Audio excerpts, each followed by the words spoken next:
Hello, my practical people, and welcome to another video episode of The Practical Therapist. For today's topic, I will discuss what constitutes a developmental delay and the five main areas that are typically assessed when a parent, caregiver, or pediatrician suspects that a baby or toddler has a developmental delay.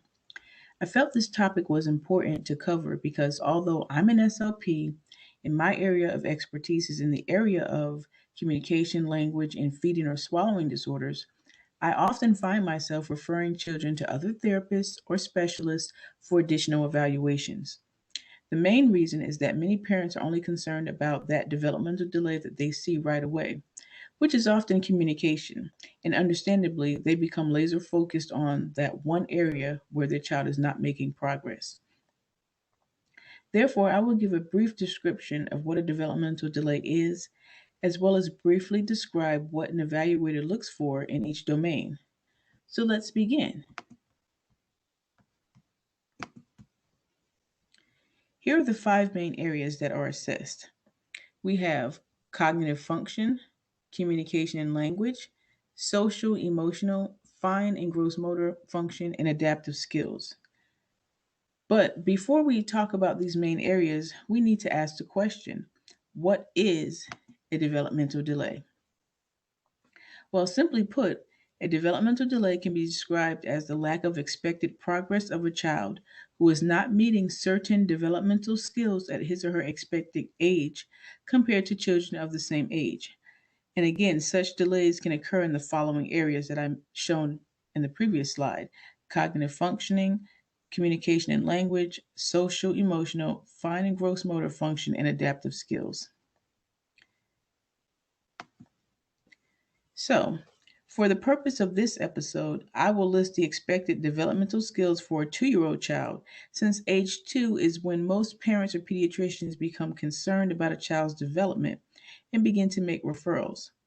However, you as a parent can also use this episode as a reference for your child if you have a child who is around 20 or 21 months old, closer to 2 years old, and you are starting to have concerns about his or her development. Hopefully, this episode will give you a head start on getting your child the proper referral that he or she needs before the age of 2. So, now let's talk about what each area consists of, along with some examples.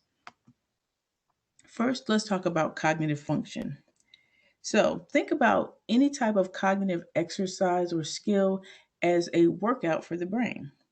So, for example, a 2-year-old should be able to exhibit some of the following cognitive skills: searching for an object that has been placed out of his or her sight, showing attention to a book by pointing to pictures in a book or touching a book, even if it's for a brief moment or inconsistently for 1 or 2 minutes.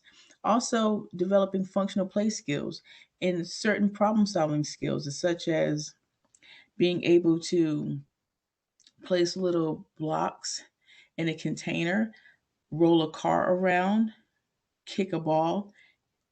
Those are all examples of cognitive functioning. Next, we have communication and language. Here, a 2-year-old should be able to follow routine, familiar directions, given a gesture such as "come here," as you wave your hand as a parent, signaling them to come into your direction or come towards you. A 2-year-old should also be able to participate in a simple play routine, for example, attempting to pop or blow bubbles for at least 1 minute before losing attention.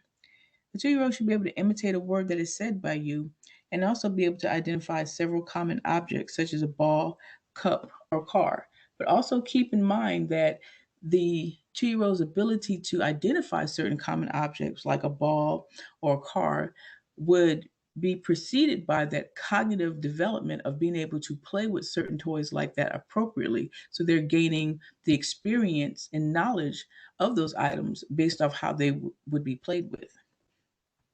All right, next we have social emotional. Here, a 2-year-old would be expected to show appropriate affection to family members or a family pet. They would also be expected to give a basic social greeting for hi, for example, waving hi with his or her hand, or using her hand to wave bye in response to someone telling them bye or bye bye. The child should also be able to look at and acknowledge the person who is talking to them. The only caveat here is a child who may have a visual impairment where visually it's difficult for them to look in a person's direction, but they can still turn their head to acknowledge the person who is engaging them. Next, we have fine and gross motor. Here I'm going to take a detour from the 2-year-old stage of development because most parents typically notice a delay in their child's motor development well before age 2. Therefore, I will list the age at which parents typically become concerned about their child's lack of motor development.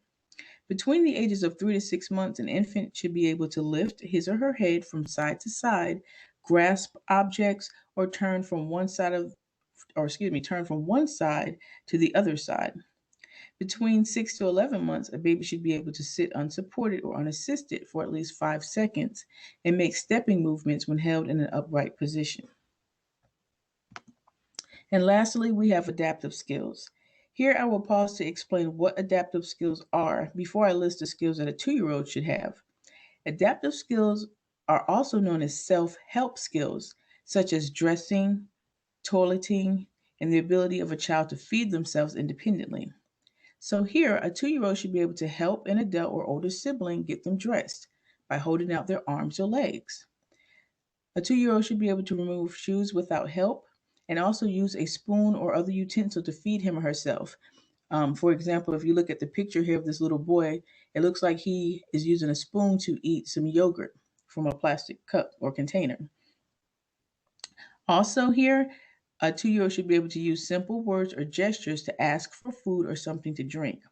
Now, as you can tell from this last one, communication and language skills play an important role in the development of adaptive skills, since the use of words and or gestures are considered self-help skills when it comes to being able to make a want or a need known.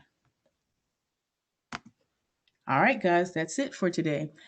This concludes today's video. Make sure you like, share, and subscribe, and I'll see you guys in the next one. Thanks for tuning in.